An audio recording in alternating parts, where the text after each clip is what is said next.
Smart money concept में order block एक बहुत ही पॉपुलर कंसेप्ट है। यह वीडियो एक मास्टर क्लास होने वाली है ऑर्डर ब्लॉक के ऊपर, जहां हम बेसिक से लेकर एडवांस टेक्निक तक सब कुछ स्टेप बाय स्टेप कवर करेंगे। इस वीडियो में हम ये टॉपिक कवर करेंगे।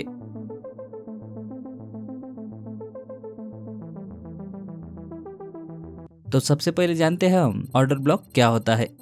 ऑर्डर ब्लॉक एक की एरिया होता है जहां इंस्टीट्यूशनल ट्रेडर जैसे बैंक, हेज फंड अपने लार्ज ऑर्डर प्लेस करते हैं, जिन्हें हम स्मार्ट मनी भी कहते हैं। यह जोन मार्केट में सपोर्ट या रेजिस्टेंस की तरह काम करता है। जब भी प्राइस दोबारा इस जोन में वापस आता है तो मार्केट के बुलिश या बेरिश होने के चांसेस काफी ज्यादा होते हैं।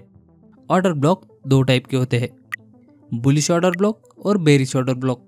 First, bullish order block.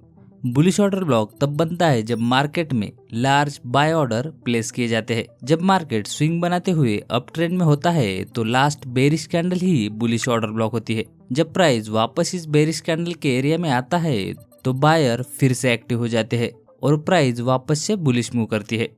Second, bearish order block. Bearish order block तब बनता है जब मार्केट में लार्ज सेल ऑर्डर प्लेस किए जाते हैं। जब प्राइस स्विंग बनाते हुए डाउन ट्रेंड में होता है तो लास्ट बुलिश कैंडल ही बेरिश ऑर्डर ब्लॉक होती है। जब भी प्राइस दोबारा इस बुलिश कैंडल के जोन में टेस्ट करता है तो सेलर फिर से एक्टिव हो जाते हैं और प्राइस डाउन मूव करता है। अब हमने देख लिया कि ऑर्डर ब्लॉक कितने टाइप के होते हैं, लेकिन यह जानना भी बहुत जरूरी है कि कौन सा ऑर्डर ब्लॉक वैलिड है और कौन सा इनवैलिड। वैलिड और इनवैलिड ऑर्डर ब्लॉक को समझने के लिए हमें 4 इंपॉर्टेंट रूल फॉलो करने होते हैं। First, liquidity SVEEP. अगर प्राइस ऑर्डर ब्लॉक बनने से पहले प्रीवियस कैंडल के हाई या लो को तोड़ता है जहां लोगों के स्टॉप लॉस लगे होते हैं तो उसे कहते हैं हम लिक्विडिटी स्वीप। इसका मतलब इंस्टीट्यूशन ने वहां से लिक्विडिटी कलेक्ट की है और उसके बाद जो ऑर्डर ब्लॉक बनता है वो एक वैलिड ऑर्डर ब्लॉक होता है।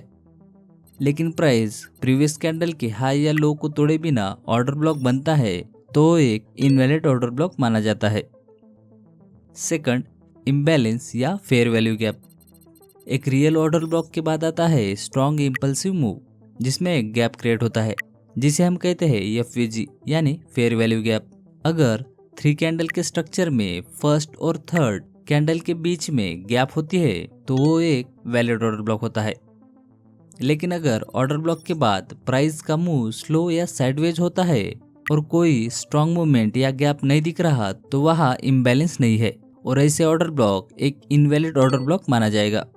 Third, unmitigated. अगर ऑर्डर ब्लॉक बनने के बाद प्राइस पहली बार रिट्रेस करता है तो वो एक फ्रेश या अनमिटिगेटेड होता है और ऐसे ऑर्डर ब्लॉक सबसे ज्यादा पावरफुल होते हैं।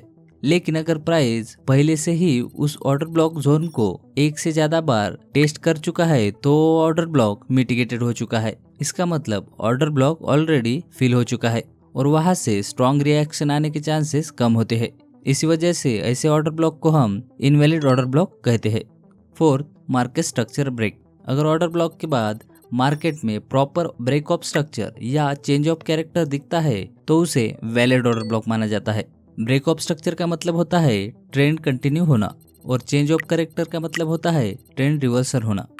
अगर प्राइस ऑर्डर ब्लॉक के बाद सिर्फ रेंज में फंसा रहता है या फिर कोई क्लियर हायर हाई या हायर लो ब्रेक नहीं होता तो वो स्ट्रक्चर वैलिड नहीं होता। अगर आपको मार्केट स्ट्रक्चर के ऊपर वीडियो चाहिए होगा तो कमेंट करना। आपने अभी देखा कि एक वैलिड ऑर्डर ब्लॉक बनने के लिए 4 रूल का फुलफिल होना बहुत जरूरी होता है, जिसमें liquidity sweep, fair value gap, unmitigated zone और मार्केट स्ट्रक्चर ब्रेक। अब हम स्ट्रेटेजी देखते हैं। स्ट्रेटेजी सिंपल है, हमें 2 टाइम फ्रेम यूज करने हैं। First, higher time frame. Higher time frame में हम मार्केट डायरेक्शन और ऑर्डर ब्लॉक आइडेंटिफाई करेंगे। सेकंड, लोअर टाइम फ्रेम, जिसमें हम कंफर्मेशन और एंट्री प्लान करेंगे। मार्केट डायरेक्शन जैसे कि मार्केट डाउन है या अप ट्रेंड में है। अगर मार्केट अप ट्रेंड में है तो हम बुलिश ऑर्डर ब्लॉक आइडेंटिफाई करेंगे, जो मोस्टली लास्ट बेरिश कैंडल होती है बिफोर द अप मूव। हम ये भी कंफर्म कर लेंगे कि जो ऑर्डर ब्लॉक हम देख रहे हैं वो एक वैलिड ऑर्डर ब्लॉक होना चाहिए।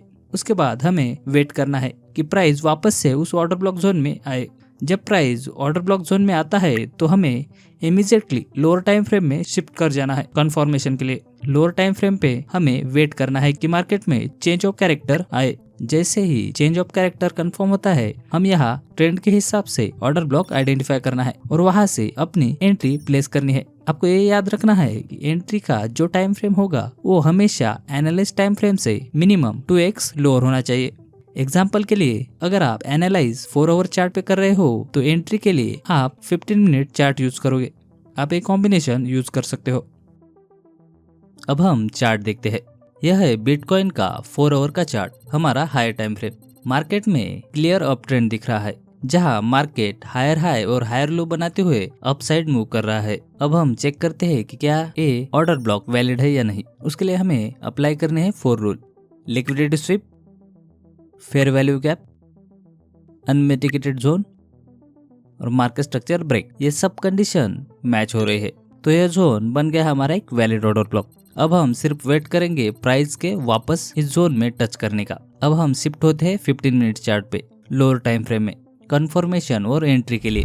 50 मिनट चार्ट पे अभी भी डाउन ट्रेंड चल रहा है तो हमें यहाँ वेट करना है एक चेंज ऑफ कैरेक्टर का।